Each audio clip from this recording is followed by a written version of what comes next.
안녕하세요. 천우입니다. 오늘 이제 촌테크 프로젝트 세 번째 그 여자 편인데 코로나 때문에 어디 만날 때가 따로 마땅치 않아 가지고 이렇게 코로나 시대를 맞이해서 언택트 방법으로 이번에 촌테크 프로젝트를 찍게 되었습니다. 자, 솔직히 말하면 네가 올 수 있는데 안 온 거잖아. 인사 좀 부탁드려 볼게요. 자, 우리 구독자님들께 인사 한번 부탁드리겠습니다. 안녕하세요. 자, 그래서 오늘 이제 이 친구 1개월 동안 어떻게 됐는지를 말씀드릴 건데, 영상을 요약해서 먼저 좀 말씀해달라고 하는 피드백들이 있어가지고, 오늘 영상에서 어떤 걸 다룰 건지 먼저 간략하게 말씀드릴게요. 첫 번째로, 이 여성분이 한 달 동안 진행하면서 저번 달처럼 또 한타는 시간을 간략하게 가질 거고요. 두 번째로, 이제 주식에 대한 뷰 간략하게 공유 드리면서, 이제 일반적인 주식 외에도 신주인 수권, 그리고 신주인 수권 증서, 그리고 실권주 이렇게 세 개를 제가 그 촌테크 프로젝트 주식을 하면서 그 같이 가미를 하려고 해요. 그래서 그 부분에 대해서 어떻게 진행할 건지 간략하게 말씀을 드릴 거고, 그래서 이제 신주인수권에 투자를 어떻게 하는지 잘 모른다, 또 신주인수권 증서가 뭔지 모른다 이러신 분들 같이 한번 이 영상 살펴보시면 좋을 것 같고, 일단 오늘은 살살하자. 오늘 살살 해볼게 최대한. 자, 일단은 첫 번째 좀 생각을 해봤나? 오늘 한타는 시간에는 뭐가 나올 건지에 대해서 내가 생각해보니까 세 가지 정도 있더라고. 무슨 세 가지나 되는데? 나 현대상승밖에 없는데. 현대상선 199회차 전환사채를 우리가 못 들어갔어, 그지? 난 돈 준비해놨어. 돈 준비해놓고 나서 어떻게 했지? 안 샀어. 잘했어. 현대상선 돈을 준비해놓고 안 사셨어요, 무려. 그리고 나서 그냥 마통 다 해서 이자 내고 그 다음날 바로 회수를 했죠, 근데 그지? 이때는 솔직히 많은 반성을 하고 응? 그 이후부터는 이제 최대한 피드백을 빨리 하고 똑바로 하려고 했지. 자, 그래서 와, 진짜 소름 느꼈어. 왜? 네가 방금 뭐 똑바로 하고 빠르게 한다. 어. 각각 하나씩을 네가 이번에 또 헛짓거리란 말을 하면 좀 못된 것 같다. 일단 첫 번째가 뭐였죠? 지누스. 우리 지누스 목표가 얼마였어요? 아, 지누스. 그거 근데 결국에는 음, 내가 잘못은 했는데 음. 이게 시작가로 갑자기 돌아가는 이유가 있더라고. 시장가로 돌아가는 이유가 무려 있더라고. 어떻게 구독자분들 알려주자. 그런 신개념의 시스템이 있단 말이야. 영등분에서 어. 이게 가격을 찍었어. 음, 가격을 찍었는데 이제 이게 맞나? 이 가격이 맞나? 라고 다시 확인을 하기 위해서 음, 네 카톡을 다시 보려고 카톡으로 갔다가 음. 다시 돌아오면 시장가로 돌아가는 거야. 디폴트 값이다, 야, 그게 바로. 그래서 근데 그때 손이 떨려서 누른 거지 매수를. 그래도 한 26% 났어. 그래서 잘 팔긴 했는데, 아무튼 그 구독자분들이 오해할까봐. 왜냐면 나는 목표가에 같이 이제 판다라고 했는데 원칙을 세워서 우리 매도가를 보면 10만 5천 원에 매도가 돼 있어가지고 오해할까봐 내가 그거를 이제 설명드리려고. 아무튼 좀 시장가로 주문을 잘못 내면서 10만 5천 원에 매도가 됐다. 그죠? 그래서 우리 내가 잘못한 거야. 하나 더 늘었네. 세 번째는 뭐냐? 왜냐면 솔브레인이 우리 원래 목표가가 28만 200원이었거든. 그래서 28만 200원 찍는 것 같아서 내가 아침에 막 니한테 부랴부랴 막 계속 카톡했잖아. DB 하이텍이랑 솔브레인이랑 이 가격에 팔아줘 이렇게. 나 그때 자고 있었어. 그니까 자고 있어가지고 빠르게 못했다, 맞지? 그러면서 너무 강하게 올라가길래 나도 이제 그때 감정적으로 그럼 이제 철회하자 했는데 그거를 네가 한참 뒤에 보긴 했어, 그지? 아무튼 그래서 솔브레인을 만약에 우리가 빠르게 타사삭 해서 만약에 팔았다면 얘도 수익이 많이 났을 것 같더라고. 많이 떨어졌더라고, 다시. 근데 여기서 이제 시청자분들이 가질 수 있는 교훈이 있지. 뭐 항상 자산에 관심을 가져라. 그래, 이번에 제대로 느꼈어? 그치. 왜냐면 나같이 9시에 장여는 시간에 자면 안 된다. 그렇지. 작년은 시간에 그렇게 자면 안 되지. 그러니까 시청자분들도 이때 나를 보고 방면 교사를 삼고 이제 9시에 잠을 안 자시겠지. 그래, 맞다. 나는 근데 아직까지 기대를 해. 뭐냐면, 저번 달도 그것 때문에 조금 수익률이 안 좋았고, 이번 달도 이제 그러한 이슈들 때문에 수익률이 계속 조금은 떨어지고는 있는데, 이러한 너의 그 늦은 행동 덕분에 뭔가 수익률이 또 더 올라갈 수도 있다. 나는 거기에 대한 희망을 저버리지 않았어. 그래서 만약에 네가, 왜? 아니, 왜냐면, 이런 경우가 있지. 내가 솔브레인 지금 팔라 그랬는데, 나중에 네가 한참 뒤에 봤어. 근데 그 한참 뒤에 매도하려고 보니까 내가 말한 가격보다 더 위에 있는 거지. 그러면은 네가 그렇게 늦게 행동을 했기 때문에 내가 생각했던 것보다 수익률이 더 잘 나올 수도 있어. 이 나는 새끼 비꼬네. 아니. 나는 그 가능성도 항상 열어두고 있기 때문에 그러한 이슈 덕에 내가 또 더 벌 수 있는 날도 있을 거다라는 그런 기대감이 있어. 확실히. 진짜 있어. 파이팅 해보자. 파이팅! 네, 자, 그래서 이렇게 해서 간략하게 우리의 친구 관계는 계속해서 유지가 된 것 같고요. 자, 이제 두 번째로 할 게 뭐냐면 이 포트폴리오에 대해서 말씀을 내가 이제 드릴 거예요. 내가 처음 말할 때 코스닥 중소형주 위주로 투자를 할 거다라고 이야기했는데 코스닥이 지주 자체는 너무 높아. 밸류가. 그래서 진짜 개인적으로는 내 돈이다 하면 욕심내서 인버스도 투자를 해볼까라는 생각이 들 정도로 높아. 근데 인버스 투자는 내 가치관에서 되게 잘못된 투자라고 보고 있기 때문에 도박이란 말이야. 네가 그때 그랬잖아. 인버스에 걸 바에는 차라리 좋은 주식 찾는 게 낫다. 그치. 근데 이제 그거를, 그게 나는 기본적인 베이스고, 근데 이거를 투자해봐도 되나 싶을 정도로 많이 올랐단 말이야. 근데 내가 그걸 봤을 때 그 이유는 코스닥이 바이오가 많아. 근데 바이오 섹터가 테마 때문에 코로나 백신 이런 것 때문에 엄청나게 많이 올랐거든. 그것 때문이다 보니까 실체가 없는 그냥 막무가내 그 기대감 때문에 많이 올랐어. 그러면 인버스도 좀 해보지 뭐. 아니야. 근데 이제 그 정도로 올랐다라고 말하고 싶은 거고, 이게 이제 변명일 수도 있어. 그래서 보면은 수익률 추이를 나중에 보여주겠지만, 코스닥이 우리 처음 시작했을 때 10월 29일 대비해서 13%나 올랐단 말이야. 엄청 많이 올랐어. 근데 이제 우리 포트폴리오는 전체 수익을 보면 한 5.84% 되거든? 근데 그건 우리는 바이오가 많이 없잖아. 아예 없지. 그리고 네가 만약에 내가 그 헛짓거리 안 하고 내가 딱 말한 대로 했으면 어땠을까 했을 때 7% 정도 되더라고. 그래도 낮아. 아무튼 낮은 건 인정. 다만 바이오 때문이다. 그래서 시간이 지나면 이러한 오름세 바이오 때문에 올라간 코스닥 지수는 분명히 내려올 거다라고 개인적으로 판단을 하기 때문에 바이오 그렇다고 해서 투자는 안 할 거야. 차라리 인버스를 투자하면 투자했지 코스닥의 바이오는 투자를 안 할 거다. 이 점 일단은 좀 생각해주면 좋을 것 같고, 종목별로 보면 아무튼 지누스는 우리가 분할 매도해가지고 평단가는 10만 4천 원 정도에 팔았어. 10만 3,877원에 우리가 팔았더라고. 다 해서. 어. 그래서 한 380만 원 수익이 났고, 롯데정보통신도 오늘 조금 올라와줘가지고 한 8.64% 수익이 났고 120만 원 정도 수익이 나 있는 상태. 근데 롯데정보통신은 밸류가 워낙 낮아서 지금 코스닥이나 코스피나 지수가 간당간당한 것 같아, 나는 개인적으로. 그러면 최대한 솔직히 주식을 좀 많이 빼고 채권이나 현금 쪽으로 네 포트폴리오를 서서히 가져가고 싶거든. 근데 좀 롯데정보통신은 급하게 매도는 안 할 거야. 응, 응. 그리고 핌스 같은 경우에도 밸류가 너무 낮아. 그래서 핌스 같은 경우에도 지금 최근에 계속 떨어지면서 마이너스 0.95% 해서 하락 손실 구간으로 오늘 딱 바뀌었는데, 얘는 걱정 안 하는데 짜증나는 게 저번 달에 내가 얘 잘 팔리면은 얘 팔고 LG 디스플레이 가면 좋을 것 같다 했잖아. 엄청 올랐잖아. 봤나? 오늘도 엄청 올랐거든? 어. 만약에 우리가 핀스 그때 팔고, 그때 아마 수익률이 몇 프로 나 있었을 텐데 그때 팔고 LG 디스플레이 들어갔으면은 한 25% 먹었겠더라. 나 LG 올랐다. 너무 왜 안 올랐다, 그래서 LG가? 솔직히 그때 이슈는 그냥 밸류가 워낙 낮았어가지고 바닥 잡는 겸 쳐서 약간 천천히 담을 만한 타이밍이긴 했어. 왜냐면 얘가 지금 실적이 좋아지고 있으니까. 근데 오늘 엄청 많이 올랐는데, 오늘 많이 오른 이유가 마그나 맞나? 이름 정확히 캐나다의 그 부품업체인데, 자동차 부품업체 걔랑 조인트 벤처 맺어가지고 LG전자가 애플카 쪽에 지금 이제 뭐 납품할 수도 있다 이런 식으로 하면서 좀 막 분위기 나왔더라고. 그 기대감 때문에. 근데 그 기대감이라서 결국에 그 기대감으로 오른 거는 단기적으로는 내릴 수밖에 없는데, 아무튼 오늘 많이 올랐더라고.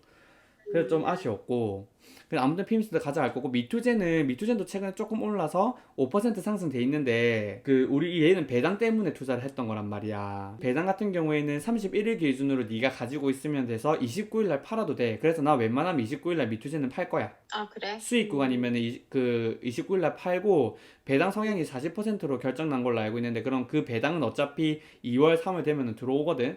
그러면 그 배당도 네 수익에 포함된다라고 생각하면 되고, 오케이. 그러면은 한 그 DPS라고 배당 수익률로 따지면 한 4% 5%는 나올 거야. 그래서 그것도 괜찮거든.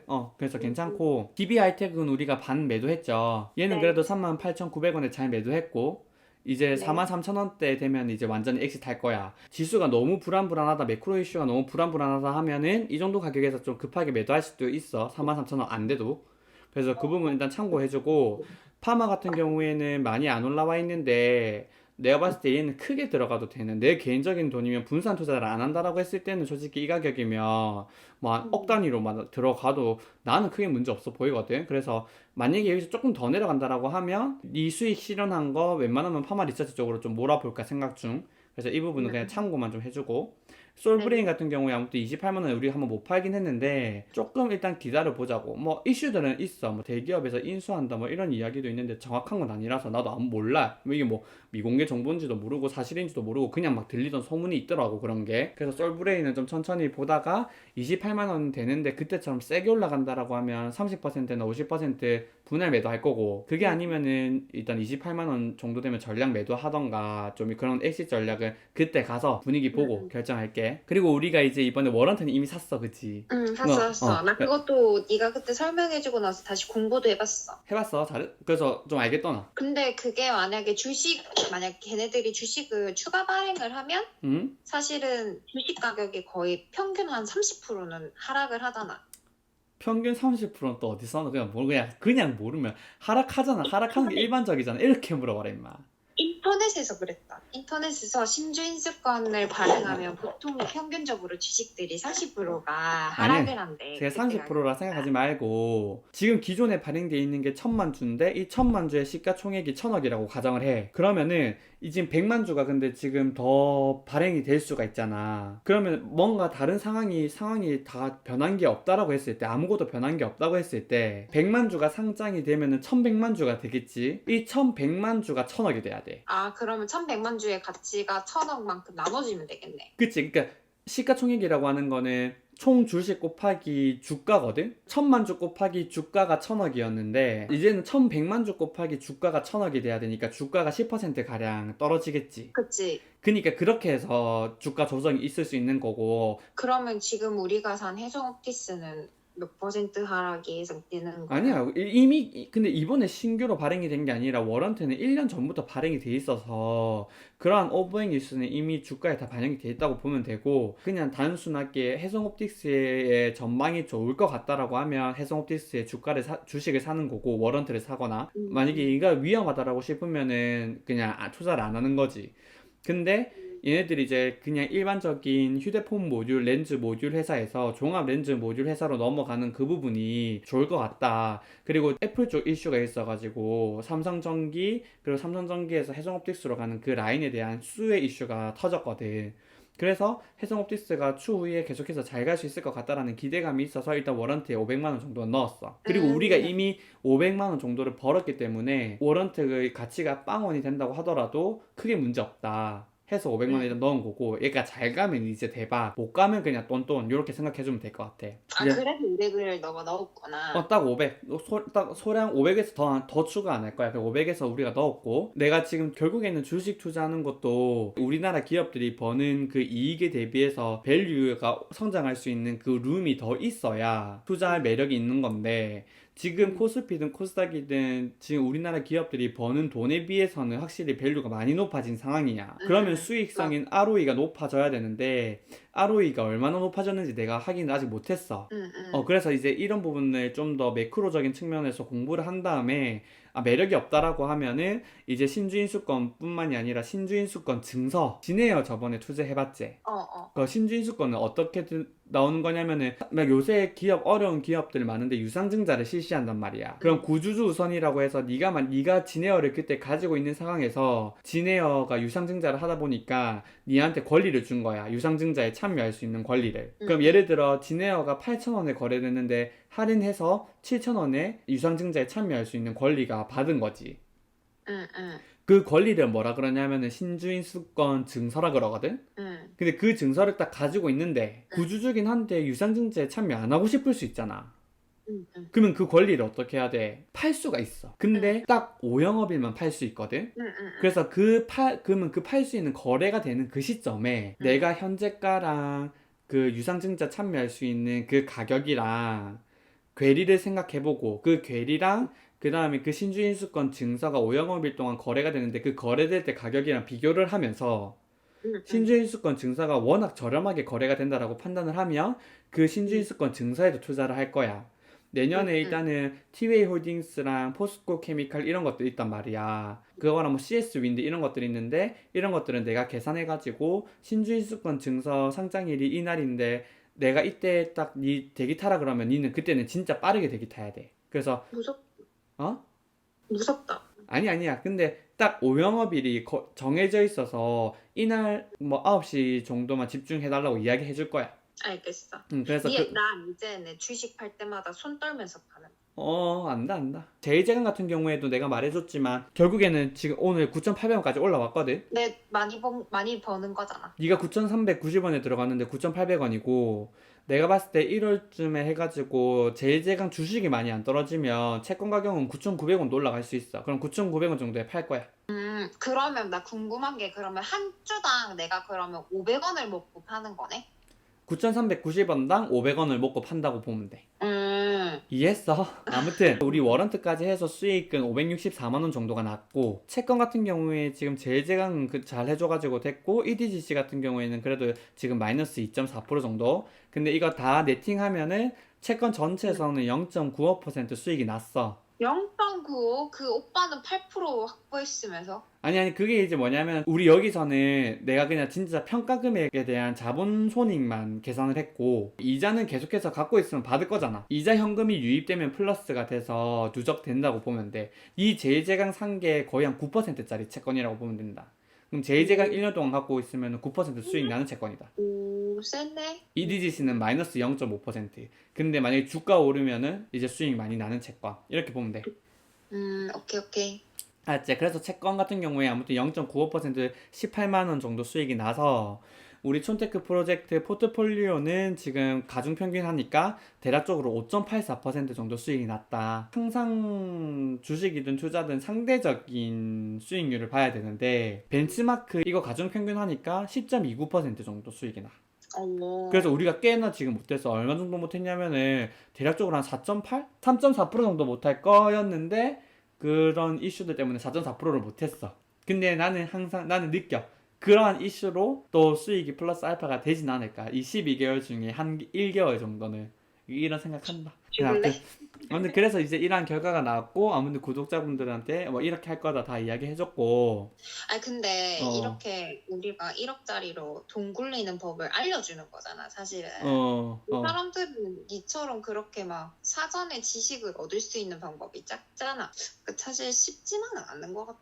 개인들이 투자하기에는.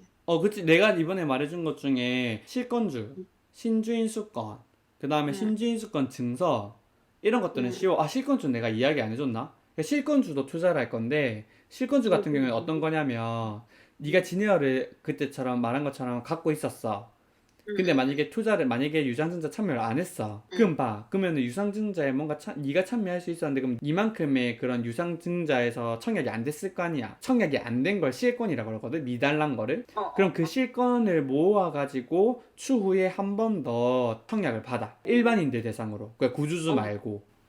그러면 그거는 근데 완전 경쟁률 빡센 거 아니야? 빡셀 수 있지. 근데 그 중에서도 이렇게 약간 뭐라 해야 되나 보석들이 있거든. 그럼 그 보석들 잘 노리면은 좋은 결과가 있을 수도 있고. 근데 어려운 건 맞는데 이 촌놈이라고 하는 사람이 이렇게 투자한다라는 걸 솔직히 좀 알려주고 뭐 이거 주식 같은 경우에는 분산 투자를 해야 된다. 왜냐면 보면은 지금 핌스 같은 경우에도 좋을 것 같다 했지만 여기 올인했으면은 우리 누나 계좌 이렇게 올인한 것처럼 이렇게 되면 이제 안 되잖아. 보면은 이런 식으로 분산을 해야 지금 파마도 마이너스 8% 났는데 우리가 전체적인 수익이 났고 유동성에도 문제가 없는 이유는 분산 투자를 했기 때문이거든.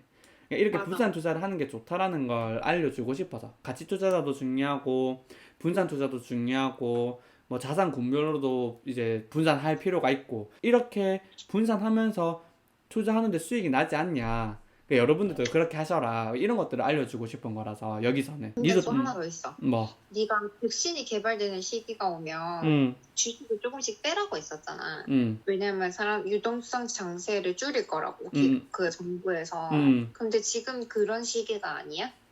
지금은 아니. 왜냐면 백신 개발된다 했는데 지금 코로나가 잡히는 거나 뭐 이런 것들이 강력한 백신이 나온 상태가 아니잖아. 백신이 나와서 유동성이 줄어든다라는 거는 FOMC에서 매파적인 정책들을 통해 가지고 양적 완화와 관련된 정책들을 축소를 해. 이제 그렇게 되면은 유동성이 축소가 확 되면서 유동성 장세가 꺾이는 건데 FOMC에서 그 이제 매파적인 정책들을 펼치려면 기업들이 정상화되는 그 기대감 그 다음에 지금껏 뿌려놓은 돈에 대한 이 화폐 가치가 떨어지면서 인플레이션이 발생할 수 있는 그런 우려감, 이런 것들이 확실하게 나오는 그런 시그널이 있어야 그 정책들을 시행을 할 수 있단 말이야.